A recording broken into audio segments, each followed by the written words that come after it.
Guys, in Denmark, the feed troughs have become a battlefield, not of politics and protests, but rather things like ethics, science, trust. This year, the Danish government told every Danish farmer, put this patented feed product in your animal's feed, your cattle feed, or you will not be compliant. And if you're not compliant, we're going to find the bejesus out of you.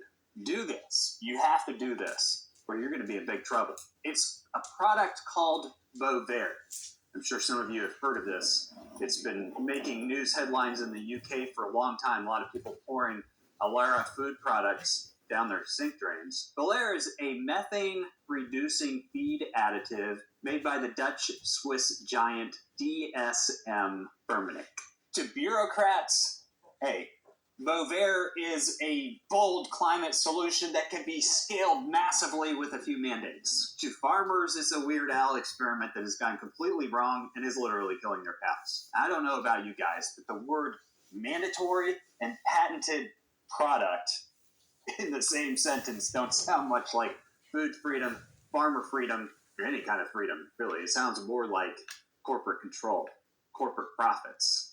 Sounds to me like politicians are getting paid off by the wazoo. But ever since this product has been mandated in Denmark for the last 2 months, farmers across Denmark have been sounding alarms, literally sounding alarms, where they have like 1 or 2 feed alarms and health alarms a day, maybe 3 tops. They've been getting 25 to 30 health alarms coming from their herds. Cows getting sick, cows not eating, cows falling dead. Seriously. Listen to what these farmers have to say. Denmark just forced farmers to use Bovaer by law. A farmer called Kent Nielsen has come forward on social media, and 6 of their cows are dead. And they think this is Bovaer. We have a farm in the northern of Denmark. We come from originally from Holland, and we moved here 4.5 years back. And I would like to tell you a little bit about the law in Denmark about feeding Bovaer to our cows. It's the law since this year that we have to feed 80 days of Bovaer to our cows. It's a rule, and if you don't do it, it's just like you can go to the prison, or you get like a big fine, a really big fine. So most all farmers just do it. What happened is that we started on the 1st of October. Most of the farmers do it in Denmark. It's because it's a little bit in the end of the year. It's not warm, so no heat stress and everything. So we hope for less problems. But we started in the beginning of October with low doses, and we raised it up till the full doses around 20 of October, a little before. And on the 30th of October, we really got problems. It started with, on that day, we have robots, so we have a health list on the computer. And on that day, we had like in one group, we have 4 groups of cows in our stable. We have one group with 36 sick cows. We milk on daily basis around 480 cows. So 36 cows in one group, that's not really a positive thing. First, we thought perhaps it could be something with the ration in the robot or something with the robot, but we couldn't find anything. And the end of the day, it started also in 2 other groups. So at that point, we thought like the cows were really just stopping with eating. And at that point, we really thought it's Bovaer. We heard already earlier some problems about other farmers, and the signals were really the same. So we were almost convinced that it was a problem with Bovaer we had at that point. So in the end of the evening, my husband and I decided we'll stop with feeding Bovaer because we cannot keep this. If this will continue, all animals get sick. On Friday morning, we had like 70 cows on our health list. And on Saturday morning, it was almost 90. And we already stopped since Friday morning. So you can understand the problems were still rising. On Friday morning, we had the first cow down. So they went to the sick box. On Saturday morning, we had in the morning, we had 2 more cows down. On the afternoon, 1 more. On Sunday, we had also 1 cow down. And we are now standing on Monday at the last cow, just recently, just pulled out half an hour ago, out of the stable. She can also not stand anymore. All have a lack of calcium, the ones who are laying down and just not eating. They just simply stop with eating. And we have a special powder, which we gave the whole weekend to all the cows who stopped eating. And we're pumping with them with it. And together with some vitamins, we try to get them up with eating again. With most of the cows, that's working. So it is some treatment for us, which is working. And we hope that it will really stop right now soon with all the health problems. That will go a little bit better, because we lost 5 kilos of milk per cow. So for us, it's like 3,000 kilos of milk daily. That's a lot of milk. And we really don't want to feed it anymore. It's just poison for our cows. They get sick from it. And this is not why we are a farmer. We are a farmer to, of course, produce milk, but also to have a good stable with healthy cows. And in this way, we cannot keep that up. And we expect, because a lot of farmers, a lot of countries are also busy with introducing Bovaer to in their country to feed by law to the farmers, by the farmers to the cows. And I would like to say to you guys, go against it. Because if you want to keep on staying a farmer, this is not it. This is really not the way to do it. Thank you very much, and good luck. Everybody is calling for a much colder, stormier winter. What does that mean for you? Well, it means there could be possible power outages and some very long, dark days, because as you know, the days are only getting shorter from here on out. Yanasa Trading Co. has finally launched its bee yard collection. We currently have natural beeswax candles for sale on Yanasa Trading Co. But of course, officials are saying this is all coincidence, nothing to see here. Of course they do.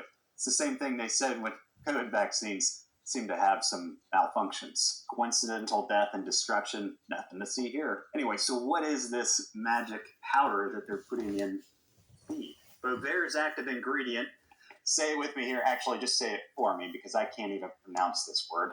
I don't eat things that I can't pronounce. I'm not going to feed something to my animals that I can't pronounce. But anyway, this is what it is. It actually reduces an enzyme in the cow's first stomach in its rumen that produces methane. So the theory here is that if we feed this to the cows will burp less methane. In practice and practicality, what it is we are tampering with the microbes that have built our entire ecosystem. And we're trying to shut that down because our ecosystem is the problem. Cows aren't the problem. They're a part of the solution. Apparently the Danish government isn't smart enough to figure that one out. You see, the methane that cows are actually burping is part of the natural ecosystem, part of what we call the carbon cycle. They don't actually make the carbon or the methane. What they do is they eat the grass that has the carbon in it, and as they're digesting it, they burp that up. And the methane that goes back into the air then gets recycled back down in. The grass eats the methane and the carbon from the air. That's what keeps plants healthy. It's a system that has evolved, for much longer than human beings have ever had shoes. Look, long before the first Holstein, the first dairy cow, the first Angus bull, the earth had millions and millions of ruminants. Bison, oryx, wildebeests, deer, elk. Ruminants that were belching methane by the gigaton. So much methane, it dwarfs anything we see in domestic herds today. And people will try and be like, well, we didn't have as many bison as we had cows. No, but when you add it all up, when you look at all the ruminants that once roamed this planet in massive herds, you're talking about a ton of methane. And guess what? The earth evolved and survived just fine. It flourished, in fact, because of these animals. Our ecosystems would not exist today if it weren't for these animals. Ancient eras and natural selection have refined and tailored pristine fibers with the resilience for today's days. Evolving beyond the last ice age, bison wool is nature's most dependable activewear. Buffalo Wool Company, 100% proven by nature, 100% American made. Check out the Buffalo Wool Company collection at yanasatradingco.com. Problem isn't really even the cow. The problem is the system that we've built around the cow, and we haven't learned very much from doing that. The system we built around the cow has, destroyed pastures, destroyed farmland, but a lot of farmers have caught on to that, and they said, hey, look, we could fix this if we just understand how the ecosystem operates. And we're seeing massive improvements on that scale all across the world. The one thing we haven't improved upon is the thought process that we can fix and control nature, God's creation. Now, here's the other thing about Bovaer, is regulators swear up and down this stuff is safe at the recommended feeding and dosage, etc. And then suddenly it's not so safe. It's like, putting lead in applesauce. It's perfectly safe for your kid to eat something like lead, which is not good for them. It's a poison, in fact.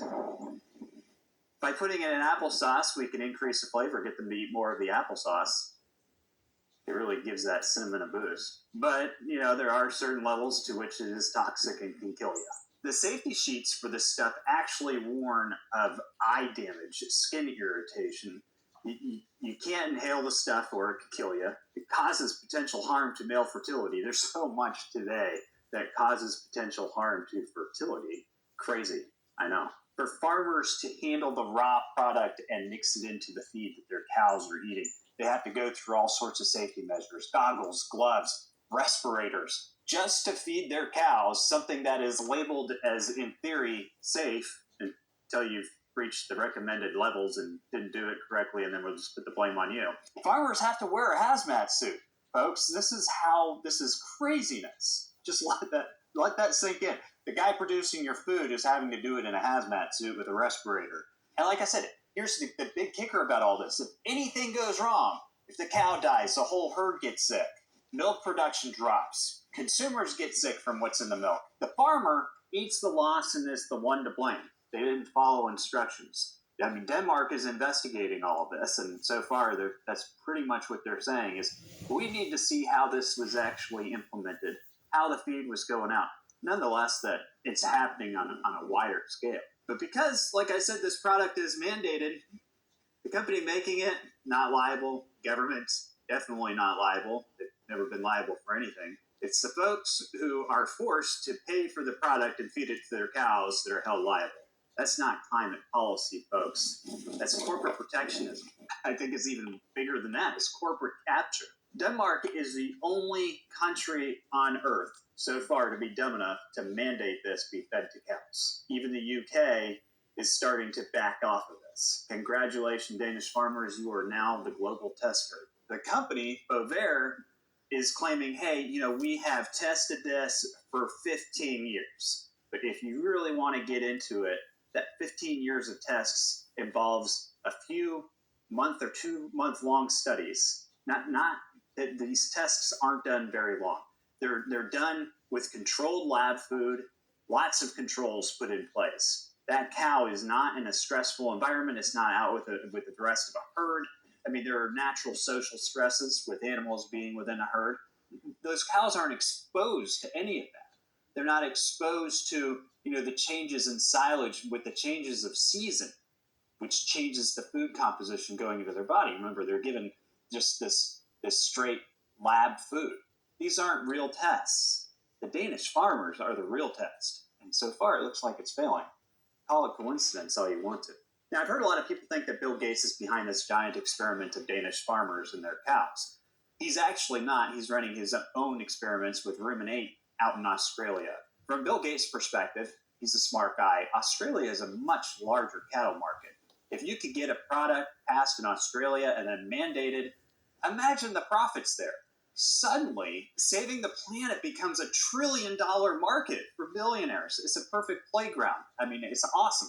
Now, ruminate is similar to Bovaer in many ways, but it's a little different. So ruminate is focused kind of on the properties of seaweed. There are actually companies that produce seaweed feed and give it to cows, but that's really expensive. So what Bill Gates has done, just like he does with everything else, is he's figured out a way to make a synthetic form of the chemicals that are supposedly in seaweed that causes reduction of methane when the cows eat it. So again, he's creating a synthetic chemical that he's putting into it. They're labeling it as, it comes from seaweed. It does not. They're not harvesting seaweed and feeding it to cows. That's not how it works. This is a lab-created synthetic chemical that they're then feeding to cows. But imagine getting a mandate for ruminate in Australia. All cows have to eat this to save the planet. $1 trillion industry. Way to go, Captain Planet. Livestock here have become the lab rats. Farmers have become the enforcers, unwillingly.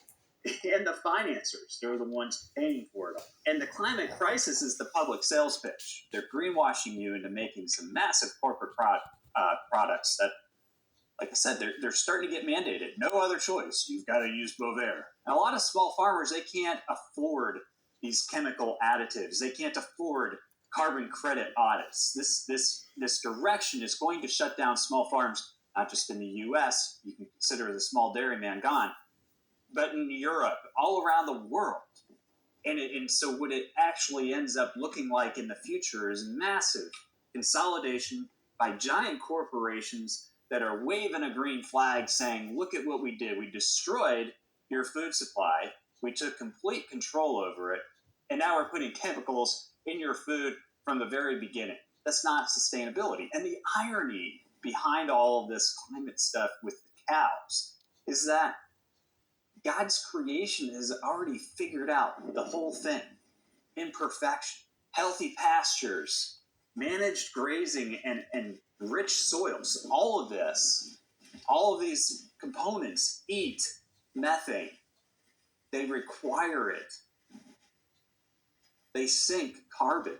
Methane oxidizing microbes in the soil actually consume what the cow is burping. We don't need to re-engineer the cow. We just need to fix the soil. Denmark doesn't have a methane crisis. It has a policy crisis and paid politicians. It's a crisis that values patents over pastures and chemicals over common sense. Bovaer has become not just another feed additive, but it has become a symbol just like Roundup. It's a test of whether or not governments around the world that are pushing this stuff actually serve the people or if they serve corporations. Whether science serves truth or serves profit. We should say the science from now on with quotation marks. And it's a symbol of whether or not we still believe that God's creation, nature, is as perfect as it has been. And guys, this is just a little bit of a warning here. Every time we try and outsmart nature, cloud seeding, whatever it is, we are quickly reminded of who's really in charge. We've seen it again and again. So what do you think? Would you trust a government-mandated feed additive from a private corporation that's patented being required to be put in your herd's feed? Drop your comments below this video. Would you eat these products? And the other thing is again, when it talks about the milk being produced by these cows or the meat being produced by these cows, the disclaimer is basically when applied appropriately. And then they're going to blame the farmer when things go wrong.